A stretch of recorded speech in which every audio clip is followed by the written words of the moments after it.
E T V Bharat Urdu میں آپ کا خیر مقدم ہے۔ نیوز ٹائم کی اہم خبریں۔ سپریم کورٹ نے گیانوابی مسجد کے تہخانے میں پوجا پر روک لگانے سے انکار کر دیا، لیکن مسجد انتظامیہ کمیٹی کی درخواست پر کاشی وشوناتھ مندر کے ٹرسٹیوں سے جواب طلب کیا ہے۔ سپریم کورٹ نے گیانواپی احاطے میں نماز کی ادائیگی پر احکامات کو برقرار رکھنے کا بھی حکم دیا ہے۔ سپریم کورٹ نے مدھیہ پردیش کے دھار میں کمال مولا مسجد کے سائنٹیفک سروے پر روک لگانے سے انکار کر دیا ہے، لیکن سپریم کورٹ نے واضح کیا ہے کہ متنازع احاطہ میں کسی قسم کی کھدائی نہیں کی جائے گی۔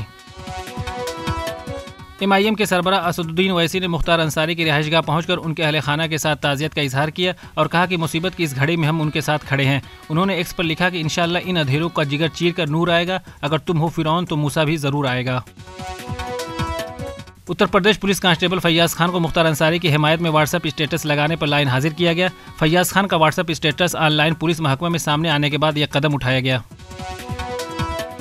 ویلفیئر پارٹی آف انڈیا کے قومی صدر ڈاکٹر سید قاسم رسول الیاس نے مختار انصاری کی حراست میں موت کی اعلیٰ سطحی جانچ کا مطالبہ کیا ہے۔ انہوں نے کہا کہ یوپی میں 2 مسلم سیاستدان اور سابق ممبر اسمبلی کی پولیس حراست میں موت متعدد شبہات کو جنم دیتی ہے۔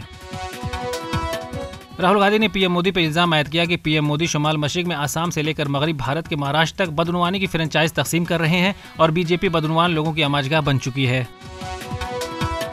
نیشنل کانفرنس کے سینئر رہنما میاں الطاف کو جنوبی کشمیر پیر پنجال پارلیمانی سیٹ سے نیشنل کانفرنس کا امیدوار نامزد کیا گیا ہے۔ یہ اعلان پارٹی کے نائب صدر عمر عبداللہ نے پارٹی ہیڈ کوارٹر پر میاں الطاف احمد کی موجودگی میں کیا۔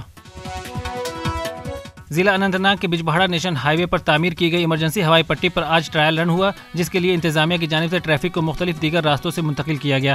اس سلسلے میں 2 روز قبل ٹریفک کی منتقلی کی ہدایت جاری کی گئی تھی۔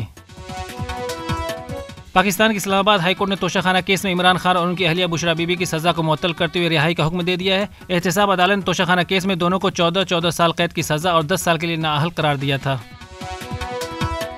غزہ کے مرکزی اسپتال الشفا میں تقریباً 2 ہفتوں تک فوجی کارروائی کرنے کے بعد اسرائیلی فوج پیچھے ہٹ گئی ہے۔ اس دوران اسرائیلی فوج نے اسپتال میں حماس کے سینئر کارکنوں سمیت عسکریت پسندوں کو ہلاک کرنے کا دعویٰ کیا ہے۔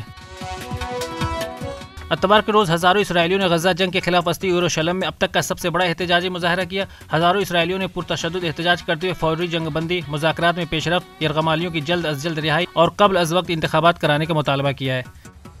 خبروں کی تازہ اپڈیٹس کے لیے لاگ ان کریں www.etvbharat.com۔